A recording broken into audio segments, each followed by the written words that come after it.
Shalom, salam damai sejahtera bagi saudara sekalian dimanapun saudara berada. Semoga Tuhan selalu melindungi kita dimanapun kita berada. Saudara, pernahkah saudara bertemu dengan seseorang?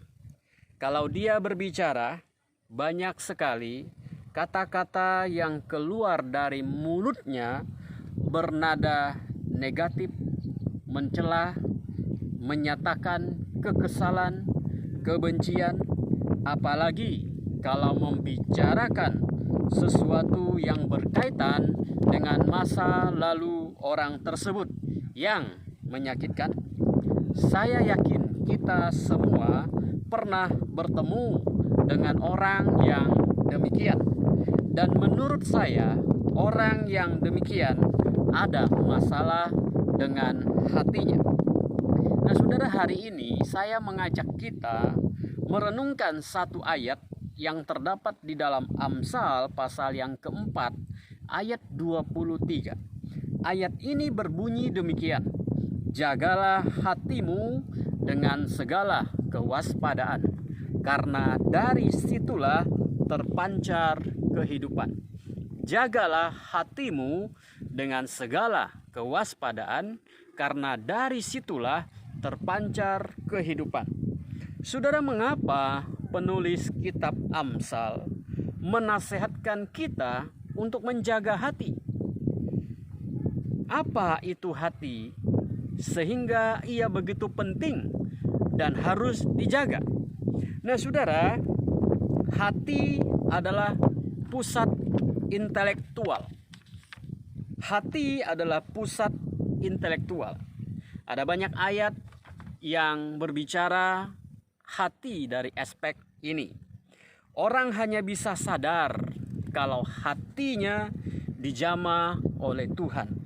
Alkitab banyak memakai hati di dalam pengertian ini. Misalnya di Ulangan pasal 8 ayat 5, 1 Samuel 1 ayat 12 dan 13, Mazmur 19 ayat 15, Mazmur 119 ayat 11, dan Mazmur 140 ayat 3. Hati adalah pusat intelek, itu yang pertama. Yang kedua, hati adalah pusat perasaan. Alkitab seringkali menyebut hati yang gembira, hati yang mengasihi, hati yang takut Tuhan, hati yang berani. Dan itu adalah istilah-istilah hati yang menunjukkan hati adalah pusat dari perasaan. Yang ketiga, hati adalah pusat kehendak manusia. Misalnya di dalam Keluaran 4 ayat 12 mengatakan hati yang keras, hati yang tunduk pada Allah. Yosua pasal 24 ayat 23, hati yang dengan setia mencari Tuhan. 1 Tawarik 22 ayat 19, dan juga hati yang rindu menerima dari Tuhan. Mazmur 21 ayat 2 dan 3, dan ayat-ayat yang lainnya.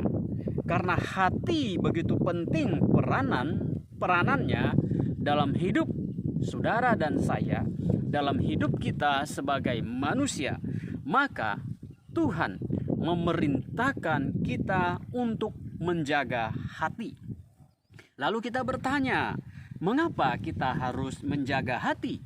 Kenapa hati ini harus kita jaga? Yang pertama, hati adalah sumber kehidupan. Hati adalah sumber kehidupan. Amsal 4 ayat 23, kemudian Amsal 27 ayat 19, Matius 12 ayat 34, dan Matius 15 ayat 19. Saudara, hati menentukan hidup kita. Hati menentukan tindakan kita. Hati menentukan sikap kita. Hati adalah cerminan dari diri kita.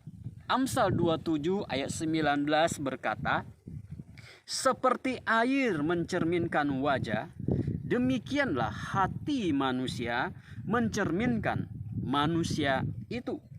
Jika hati kita bahagia, maka akan terpancar dari wajah kita. Tetapi saudara, jika hati kita penuh dengan tekanan, maka wajah kita pun akan sulit tersenyum. Jika hati kita penuh dengan kekhawatiran, maka wajah kita akan tampak penuh kesulitan. Jika hati kita jahat, maka yang keluar dari mulut kita juga jahat. Jika hati kita penuh dengan kebencian, maka mulut kita akan muncul perkataan yang mengandung kebencian, kekesalan. Jika hati kita penuh dengan cinta uang, maka mulut kita pasti akan selalu berbicara tentang uang. Jika hati kita tidak senang dengan seseorang, maka mulut kita akan sering membicarakan kekurangan orang tersebut. Begitu juga sebaliknya, saudara. Jika hati kita senang, maka wajah kita pun akan terlihat penuh dengan kegembiraan. Nah, saudara-saudara yang dikasihi oleh Tuhan, ingat apa yang dikatakan oleh Yesus dalam Injil Matius pasal 12 ayat 34 yang berbunyi demikian. Apa yang keluar dari mulut berasal dari hati. Apa yang keluar dari mulut berasal dari hati. Dan di dalam Matius 15 ayat 19 berkata, karena dari hati timbul segala pikiran jahat, pembunuhan, perzinahan, percabulan, pencurian, sumpah palsu, dan hujat. Jadi saudara, apa yang ada di dalam hati kita akan keluar dari mulut kita dan kemudian menjadi tindakan kita. Apa yang ada di dalam hati kita akan terpancar keluar dari hidup kita. Jika hati kita sedang terluka, maka yang akan keluar dari mulut kita adalah ungkapan-ungkapan kekecewaan, kepahitan, kebencian, dan sakit hati. Itulah sebabnya penulis Amsal berkata, jagalah hatimu dengan segala kewaspadaan, karena dari situlah terpancar kehidupan. Saudara, istilah terpancar kehidupan di sini memiliki dua pengertian. Pertama adalah hidup kita jadi lebih bermakna karena tidak banyak masalah atau bentrok dengan orang lain. Orang yang hatinya terluka pasti banyak bentrok dengan orang lain. Kedua, saudara, hidup kita bersinar terang karena tidak ada beban di dalam hati kita.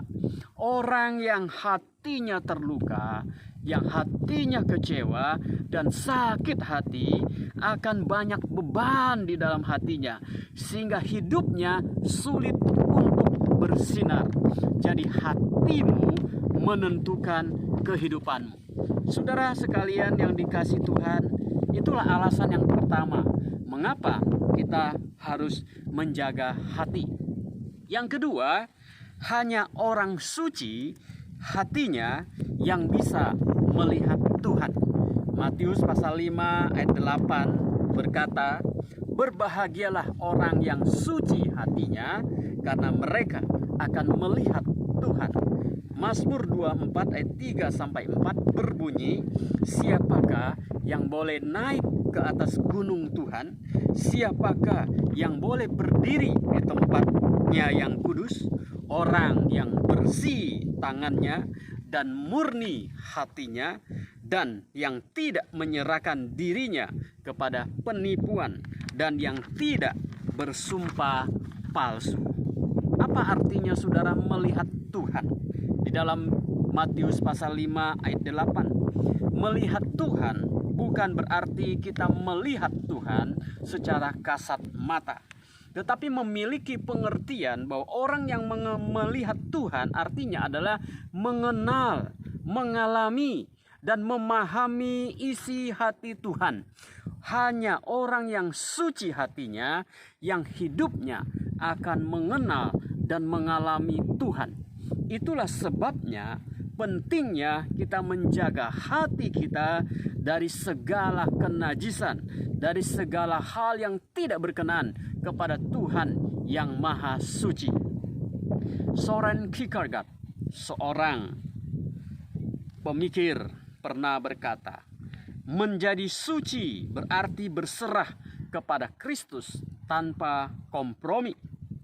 Sinclair Ferguson berkata, berhati suci berarti tidak membiarkan sesuatu pun menghalangi pandangan kita terhadap Kristus. Dengan kata lain, saudara, kita perlu selalu menjaga hati kita agar jangan sampai hal-hal negatif masuk di dalam hati kita yang kemudian menghalangi kita untuk mengenal dan mengalami Tuhan. Karena jika itu terjadi, maka tidak heran dalam hidup kita sering dan banyak menemukan, saudara, orang-orang yang mengaku sebagai anak-anak Tuhan tapi hidupnya tidak mirip Tuhan. Orang yang mengaku anak Tuhan tapi tidak mencerminkan dirinya sebagai anak Tuhan. Itu karena, saudara, mereka tidak mengenal, tidak mengerti, tidak memahami isi hati Tuhan. Mereka hanya ngaku-ngaku dan belum tentu Tuhan akan mengaku mereka sebagai anak-anak Tuhan. Saudara sekalian dikasih Tuhan, jagalah hatimu dengan segala kewaspadaan, karena dari situlah terpancar kehidupan. Kiranya Tuhan memberkati saudara sekalian. Di video berikutnya saya akan membahas bagaimana caranya menjaga hati kita. Tuhan memberkati saudara sekalian. Amin.